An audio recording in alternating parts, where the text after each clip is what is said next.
सबको मेरा नमस्कार। मेरे YouTube चैनल दिनेश कुमार सिंह 9390 पर आपका स्वागत। विशेषकर बुज़ुर्गों का आशीर्वाद, नौजवानों का साथ और इस जनपद के हर एक नागरिक, वो किसी भी जाति धर्म का हो, उसको मेरा प्रणाम। दोस्तों, आज मेरे सामने एक ऐसा विषय है, समझ में नहीं आ रहा है कि क्या कहूँ आपसे, आपके समक्ष।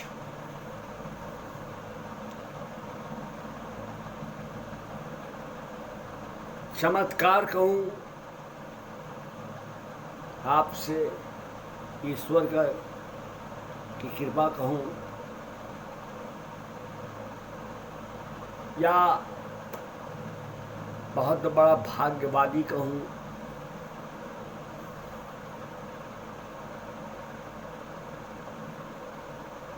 मतलब कंफ्यूज हूँ कि इस व्यक्ति को कहूँ क्या। भाग्यशाली, ईश्वर की कृपा, पिछले जन्मों का कर्म, या जो भी जैसे। दोस्तों, आपके सामने ये वीडियो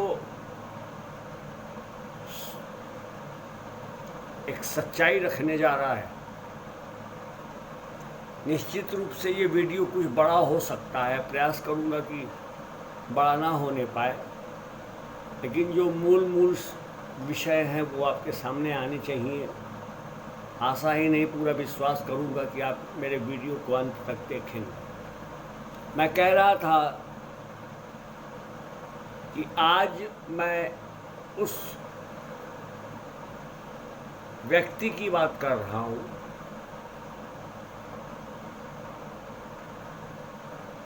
मैं आज टांडा तहसील जनपद अम्बेडकर नगर परिसर में खड़ा था। कई गाड़ियाँ खड़ी थी अधिकारियों की, एसडीएम साहब की तो नहीं थी, लेकिन और लोगों की गाड़ियाँ खड़ी थी। उसी बीच मुझे एक गाड़ी दिखाई पड़ी, थार तो बड़ी मशहूर गाड़ी हो, आप जानते ही हैं। किसानों के ऊपर हमारे सांसद महोदय ने चढ़ा करके 3-4 किसान को मार दिया था। तो थार तो वैसे ही कीमती थी, 4 किसानों की मौत के बाद और उसकी कीमत बढ़ गई कि भाई थार से। तो मैंने एक थार देखी खड़ी हुई और उस पर लिखा हुआ था राजस्व विभाग, आगे लिखा था शीशे पे। तो मैंने एक राजस्व कर्मी से पूछा कि भाई साहब, इस गाड़ी से चलता कौन है? गाड़ी है थार, इससे चलता कौन है, सफ़र कौन करता है? तो उसने बताया, आपको नहीं पता है? हमने कहा भैया बिल्कुल नहीं पता है, और पता होता तो मैं आपसे पूछता काहे। तो उसने कहा कि किस तरीके की पत्रकारिता करते हो? ये गाड़ी है सुफल श्रीवास्तव, जो छज्जापुर के रहने वाले हैं। इनके स्वर्गीय पिता इसी विभाग में कार्यरत थे इसी समय, और बताया कि इनके एक सहयोगी हैं, कोई कनौजिया करके, मोनू कनौजिया, वो इनके हर कार्य में बड़ी मदद करते हैं। फिर पता लगा, मैंने उनसे पूछा कि साहब थार से सफ़र करने वाला आदमी, थार से आने वाला आदमी, इन साहब का पद क्या है? तो उन्होंने बताया कि इनका पद है CA, यानी हम आम भाषा में बड़े बाबू कह सकते हैं। तो जब CA बताया तो थोड़ा सा पत्रकारिता का अनुभव जागृत हुआ। उसके बाद भी मैंने पूछा कि भाई CA हैं, बड़े बाबू हैं, इनका काम क्या है? तो इनका काम मुझी से सुन लीजिए।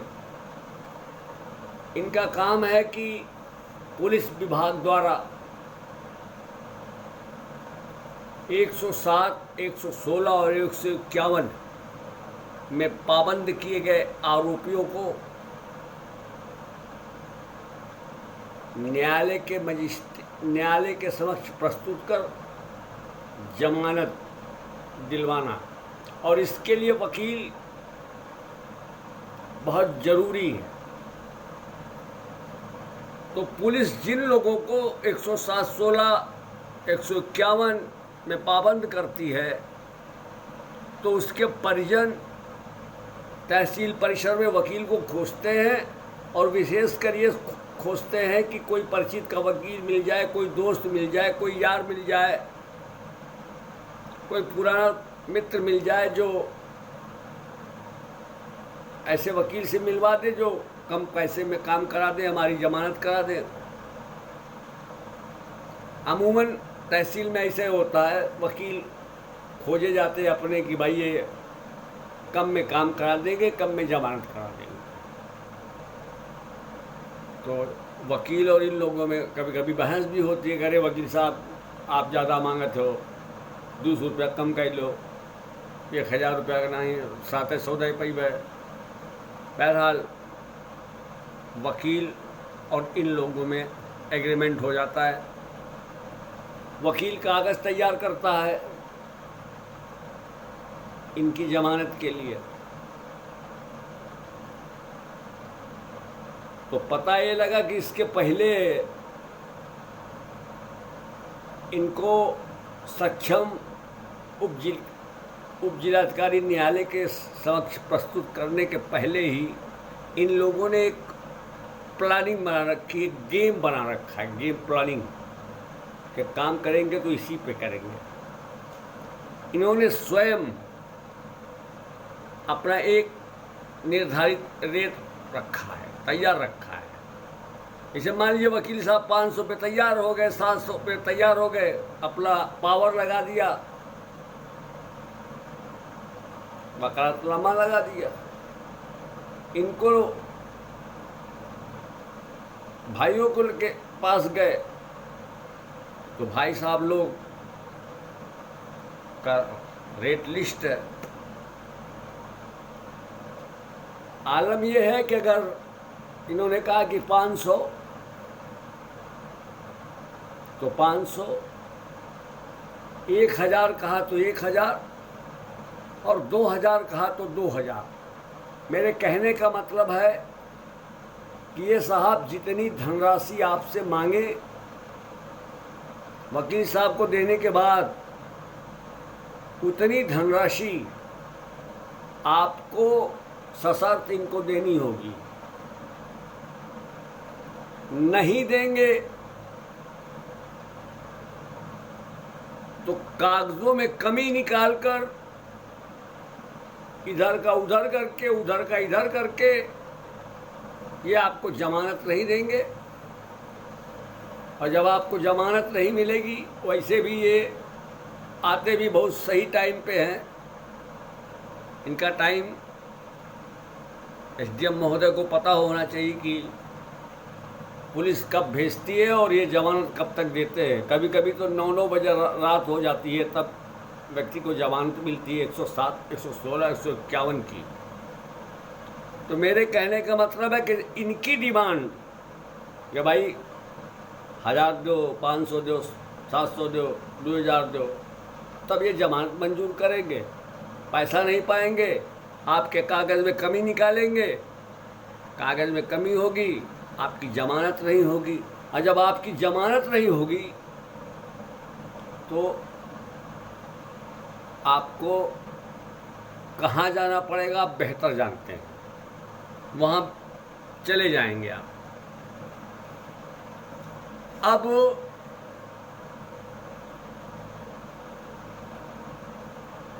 पहले आप हंसिए खूब, मैं कह रहा हूँ, उसके बाद रोइए।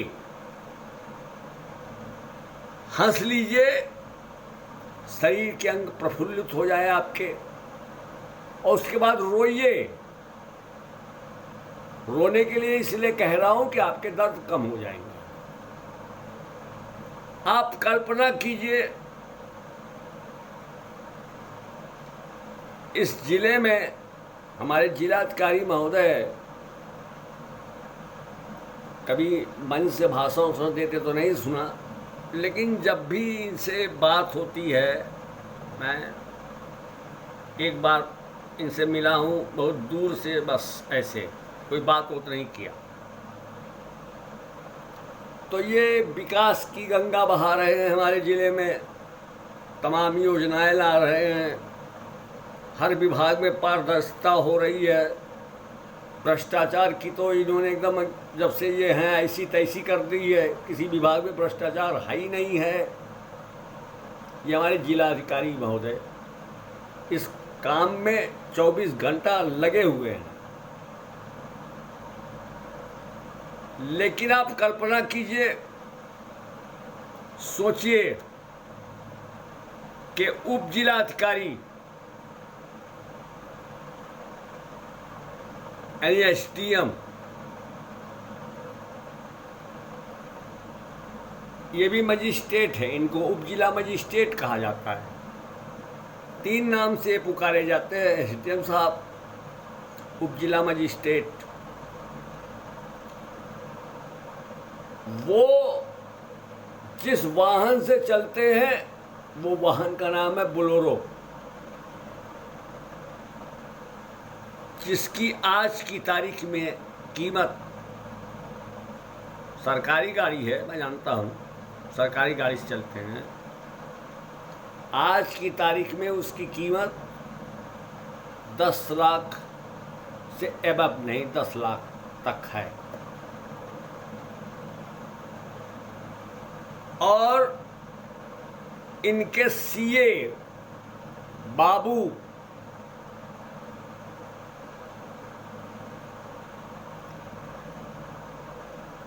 थार से सफ़र करते हैं, थार से चलते हैं, जिसकी कीमत होगी 20 लाख रुपए से ऊपर, यानी 2 गुना।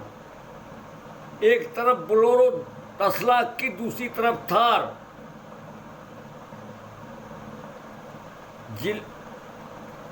तहसील का सर्वोसर्वा बोलेरो से आएगा और उसका बाबू थार से आएगा। अब मैं नहीं जानता कि थार कैसी खरीदी है, कुछ ज़मीन बेच के खरीदी या पेंशन पा लिया हो, तो इस सब रहते हैं तरीके। लेकिन ये मैंने सिस्टम बताया आपको इस जिले में का ये है कि एसडीएम बोलेरो से आएगा। आप एक दिन देखिएगा, एसडीएम बोलेरो से आएगा और चपरासी इंडिवर से आएगा। कष्ट इस बात का है, मेरा श्रीवास्तव जी पे कोई व्यक्तिगत आरोप नहीं है कि भाई आपने चोरी करके और बेईमानी करके, वो तो आपकी आत्मा जानेगी कि आपने क्या किया। अगर होगी तो, और मुझको तो लगता तो आत्मा है नहीं, आत्मा होती तो आप 107, 16 और 151 की जमानत के लिए गरीबों से पैसे की मांग नहीं करते। और सबसे बड़ी खुशी की बात यह है कि हमारे ज़िले में हमारे एडीएम महोदय, वित्त एवं राजस्व, मशहूर हैं ये। डॉक्टर सदानंद गुप्ता बड़े कर्मठ, जब से आए हैं ये बतौर एडीएम, पांचों तहसील का कायाकल्प कर दिया है। भ्रष्टाचार डॉक्टर सदानंद सदानंद के नाम से कांपता है, भ्रष्टाचार कांपता है, भ्रष्टाचारी नहीं, भ्रष्टाचार ही कांपता है। तो आप कल्पना कीजिए, भ्रष्टाचारी तो के नाम से मर जाएगा। इतने पारदर्शी हैं ये, इतनी ईमानदारी से काम करते हैं और पढ़े लिखे हैं। नाम के आगे डॉक्टर, यार मामूली चीज़ है डॉक्टर, ऐसे कोई डॉक्टर लगा लेगा। मैं लिखूं कि मैं डॉक्टर दिनेश सिंह, 5 साल लगते हैं डॉक्टर लगाने में, अगर पीएचडी किए होंगे एक थेसिस लिखने में। अब बाकी दांत के डॉक्टर हो, आँख के डॉक्टर हो, कान के डॉक्टर हो, तो मैं नहीं जानता। तो ये भी बधाई के पात्र हैं कि आप बहुत अच्छा चला रहे हैं राजस्व, तो आप बहुत अच्छा चला रहे हैं। इतना अच्छा चला रहे हैं कि 3-3 लाख रुपए की आरसी बिजली विभाग काट के आपके विभाग को देता है वसूली के लिए, और एग्रीमेंट हो जाता है 36,000 रुपये में। ये आपकी पारदर्शिता, ईमानदारी है। यानी 3 लाख रुपए की बिजली की चोरी की गई, आरसी कटी, रिकवरी करी होनी चाहिए थी, उसके सर्वोसर्वा आप हैं। आप स्वयं जाते, आप आदेशित करते तहसीलदार टांडा को कि 10 बड़े बिजली के बकायेदारों का नाम आप चस्पा कीजिए, नाम लिखिए इस तहसील के अंदर। वो सब से मतलब नहीं है आपको। आज इतना ही, फिर आएंगे दोस्त किसी नए विषय को लेके। विषय जनहित का रहेगा, मेरा अपना कोई विषय नहीं है, बस आपके आशीर्वाद की आकांक्षा है। बुजुर्गों का प्यार मिलता रहे, नौजवानों का प्यार मिलता रहे, बस। सारे यूट्यूबर यही कहते हैं, तो मैं भी कहता हूँ कि भाई मेरे चैनल को सब्सक्राइब कर लीजिए। मेरी आवाज़ न रह के आपकी आवाज़ हो। जब आप सब्सक्राइब करेंगे, ये दिल चौड़ा होगा। आज के इस दौर में मीडिया की क्या हालत है आप जानते हैं, और बाबू लोग उन्हीं के मुरीद हैं। अमर उजाला वही छापेगा जो बाबू आदेश देंगे या इनके बाबू आदेश देंगे। हिंदुस्तान वही छापेगा कि ये लिखो। एक भी अखबार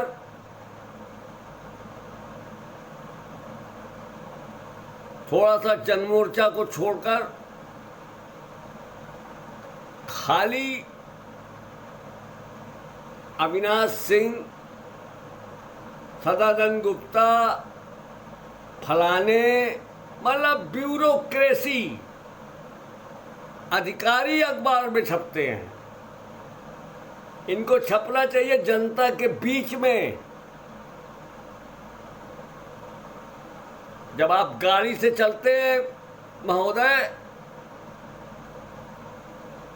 तो गाड़ी से आपको कोई जानता नहीं कि आप ही एडीएम वित्त और राजस्व हैं। पैदल चलिए, लोगों से मिलिए, हाथ मिलाइए, प्यार की बात कीजिए, उनकी समस्या सुनिए। जो लेखपाल कानूनगो जो आपके अंदर आते हो उनको ठीक कीजिए। अमीन वसूली नहीं कर रहा है, वसूली भी कर रहा है तो 15,000 वाले के घर जाके उसका जीना हराम किए बैठा है। और जो 4 लाख 5 लाख रुपए के बकायेदार हैं आपके खा के बैठे हैं शासन के, आप उसके लिए कुछ नहीं कर रहे हैं। संभवतः आपकी दोस्ती होगी उनसे तो करिए दोस्ती, लेकिन एक चीज याद रखिए, पढ़े लिखे व्यक्ति हैं, ज्वाइनिंग तिथि जिस दिन आपने नौकरी ज्वाइन किया वो याद रखिएगा, और जिस दिन रिटायर होंगे वो याद रखिएगा। और इन दोनों बीचों के फासलों में कितना सुख आपने नौकरी में रहते हुए लिया और रिटायरमेंट होने के बाद आपकी क्या हालत हुई या होगी वो ईश्वर जानेगा और आपको भविष्य में स्वयं पता लगेगा। इसलिए ठीक से काम कराइए। टांडा तहसील की तो ऐसी तैसी हो गई है, एक पानी की टैंकी गिर गई है, कभी भी धराशायी हो जाए तो 10-20 मौत हो जाएगी।